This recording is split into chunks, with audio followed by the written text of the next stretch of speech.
உலக சமாதான ஆலயம் செய்திகள் வாசிப்பவர் பர்குணன்.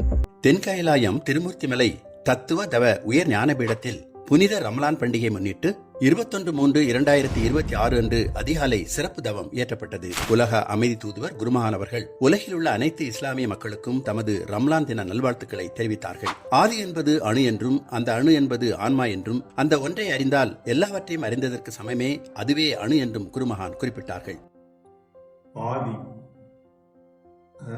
ஆதி என்றாலே அணு, அணு என்றாலே ஆன்மா, எல்லாமே ஒன்றுதான். அதனால இந்த பிரபஞ்சம் அணு முதல் அண்டம் வரை.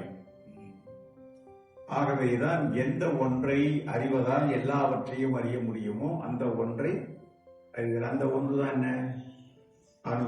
மேலும் இஸ்லாம் என்பது அரபு நாடுகளிலிருந்து தோன்றியது என்றும், கடவுள் என்பது கடந்து உள்ளே இருப்பதாகும் என்றும் இஸ்லாமியத்தில் நம்பப்படுகிறது. ஆகவே திருக்குரான் என்பது கடவுளிடமிருந்து வந்தது என்றும், அப்படி கடவுள் என்பதை அல்லாஹ் என்றும் இஸ்லாத்தில் கூறப்படுவதாக தமது சத்சங்கத்தில் குருமகான் குறிப்பிட்டார்கள். இஸ்லாம் எங்கிருந்து தோன்றியது? அரபு நாடுகளிலிருந்து தோன்றியது. இப்ப குர்ஆன் இல்லையா, அதை என்ன குர்ஆன் சொல்றோம்? அதுக்கு ஒரு அடைமொழி திருக்குர்ஆன் அப்படின்னு சொல்றோம். கடவுளை நினைத்துக் கொண்டிருத்தல், இறைவனை நினைத்துக் கொண்டிருத்தல், அல்லாவை நினைத்துக் கொண்டிருத்தல், அல்லாவை தவிர்த்து வேறு எந்த சிந்தனையும் வரக்கூடாது. தொடர்ந்து குருமகான் அவர்கள் மதங்கள் அனைத்தும் கடவுளை அடைவதற்கான வழித்தடங்களாக இருக்கின்றன என்றும், கடவுள் என்ற ஒன்றை அறிவதற்கே இருக்கும் பல வழிமுறைகளில் இஸ்லாம் என்பது ஒரு வழிமுறை என்றும், அதுவே இஸ்லாம் என்றும் குறிப்பிட்டார்கள். அப்ப எல்லா மதங்களும் அந்த ஆன்மீகத்தை அடையவே வழிகாட்டுகிறது.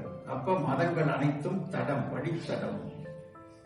ஆகவேதான் எல்லாம் வல்ல கடவுள் ஒன்றை தவிர்த்து வேறு எதுவும் இல்லை. அந்த ஒன்றை அடைவதற்குத்தான் பல வழிமுறைகள். அந்த வழிமுறைகளிலே இஸ்லாம் என்ற ஒரு வழிமுறை. இந்த நல்ல நாளில் இஸ்லாமியர்கள் அனைவரும் தங்கள் ஒரு மாத நோன்பை நிறைவு செய்து இறை அனுபவத்தை அடைகிறார்கள் என்று கூறிய அவர், மீண்டும் அனைவரும் மகிழ்வாய், நிறைவாய், சகோதரத்துடன் அமைதியாக வாழ பரிபூரண நல்லாசிகளை தெரிவித்தார்கள்.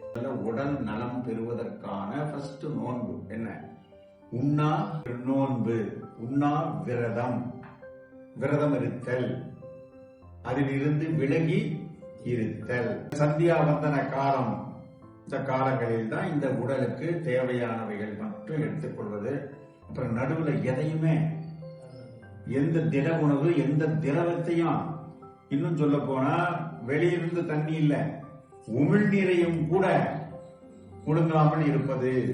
இந்த அற்புதமான ரம்லான் நோன்பில் உலக மக்கள் அனைவரும் நல் இணக்கமும் நல் உறவுகளோடும் வாழ பரிபூர்ண நல்லாசி. இந்நிகழ்ச்சியில் உலக சமாதான ஆலயத்தின் அரங்காவலரும் பொதுச் செயலருமான மெஞ்ஞான ஆசிரியர் கே சுந்தராமன், ஒரு அமைதி பாதுகாக்கின்ற ஒரு இஸ்லாமிய இஸ்லாம் மதத்தை சார்ந்திருக்கின்ற எல்லோரையும் இந்த நாளில் வாழ்த்துவமாக. மெஞ்ஞான ஆசிரியர் திருப்பதி ராஜா ஆகியோர் ரம்லான் தினம் பற்றி உரையாற்றினார்கள். ரம்ஜான் வாழ்த்துக்கள் அனைவருக்கும், ரம்ஜான் வாழ்த்துக்களை இந்த கொண்டாடக்கூடிய அனைவருக்கும். நிகழ்ச்சியில் தமிழகத்தின் பல இடங்களிலிருந்து வந்திருந்த ஆலய உணர்வாளர்கள், ஸ்ரீ பரஞ்சோதி யோகா கல்லூரி மாணவ செல்வங்கள் கலந்து கொண்டு சிறப்பித்தார்கள். வேலூர் மாவட்டம் ராணிப்பேட்டையைச் சேர்ந்த மெய் உணர்வாளர் ஜானகிராமன் மஞ்சுளா தம்பதியினர் குடும்பத்துடன் 22/3/26 ஞாயிற்றுக்கிழமை அன்று ஞானபீடத்திற்கு வருகை தந்து தாங்கள் வாங்கிய புதிய வாகனத்தை திருமகனிடம் காண்பித்து நல்லாசி பெற்றுச் சென்றனர். இத்துடன் செய்திகள் நிறைவடைந்தன. சந்தோஷம்.